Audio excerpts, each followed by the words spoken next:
கட்டடங்கள் உருவாக வயக்காட்ட அடிச்சாங்க.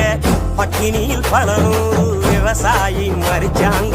கண்ணை கட்டி விட்டது போல் தெரியாமலே நாம கட்டு கட்டு நிக்கிறோமே புரியாமலே.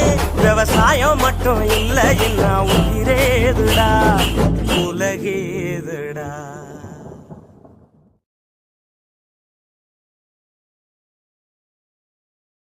சொன்னேன் எவனாவது கேட்டீங்களாடா? இப்ப புலம்பு என்ன பண்றது? ஆசை பைக்ல போலாம், கார்ல போலாம், சொகுசா வாழலான்னு. விவசாயத்தை விட்டுட்டு எங்க கலெக்டர் வேலைக்காட போக போறீங்க? டேய் ஒண்ணு மட்டும் சொல்றேன்டா, விவசாயிக்கு மானமெல்லாம் ஒரு காணி நிலம் தாண்டா. என்னைக்கு நீங்க அதை வித்துட்டீங்களான்னு நினைச்சீங்களோ அன்னைக்கே நீங்க செத்துட்டீங்கடா.